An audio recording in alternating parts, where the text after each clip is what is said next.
खबर है क्या कोरोना की वापसी हो गई, कोरोना रिटर्न्स। यह बात इसलिए कही जा रही है क्योंकि आपको जानकर ताज्जुब होगा, अकेले रविवार को कोरोना से 5 मौतें हो गई। केंद्र सरकार ने अलर्ट जारी कर दिया है। जो खबरें जानकारी मिल रही है, एक नया वेरिएंट कोरोना का सामने आ गया है।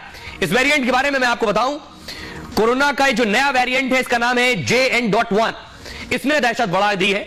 JN.1 स्ट्रेन पहले के वेरिएंट से ज्यादा संक्रामक बताया जा रहा है। केरल से JN.1 वेरिएंट का मामला सामने आया है। 78 साल की बुजुर्ग महिला के रिपोर्ट में JN.1 मिला है।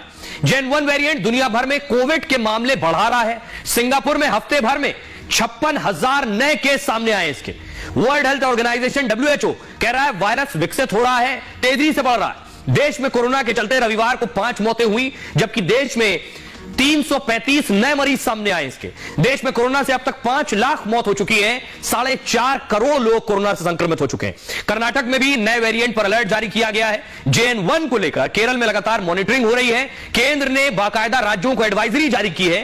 कोविड स्थिति पर निगरानी के लिए कहा गया है और कहा है RT-PCR टेस्ट बढ़ाए जाएं। अमेरिका में सितंबर में JN.1 वेरिएंट का पहला केस मिला था। 15 दिसंबर को चीन में नए वेरिएंट के 7 केस सामने आ गए। फिलहाल पूरी दुनिया में कोरोना के JN.1 से दहशत है। अब आपको बताता हूं कि आखिर इसके लक्षण क्या कुछ हैं, यानी कैसे पहचाने कि JN.1 के लक्षण हैं।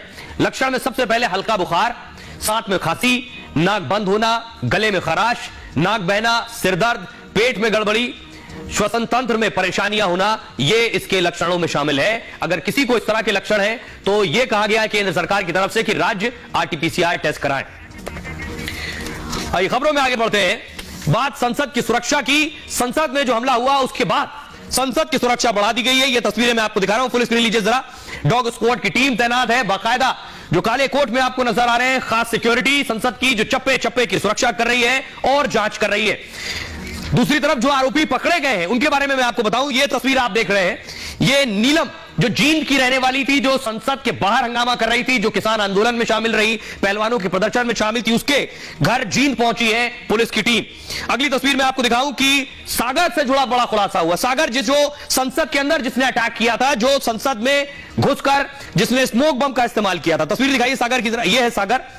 सागर से जुड़ी जो जानकारी सामने आ रही है, चलाता था ही रिक्शा, लेकिन देखिए क्या पुलिस को जानकारी में मिल रहा है। पुलिस की 50 टीम संसद घुसपैठ की जांच कर रही।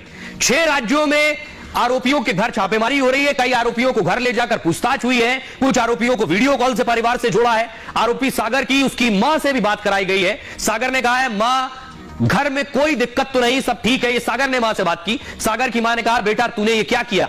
सागर ने कहा मैंने जो किया ठीक किया है, किसी के कहने पर नहीं किया है। सागर ने कहा मैं जांच के बाद जल्दी छूट जाऊंगा। मतलब सागर को अपने किए पर कोई पछतावा नहीं। किसके भरोसे पर जल्द छूटने की बात कह रहा है। पूछताछ में सागर की मां ने भी बड़ा खुलासा किया। सागर ने जूते को काट कर खास जगह बनाई थी, उनकी मां का कहना है।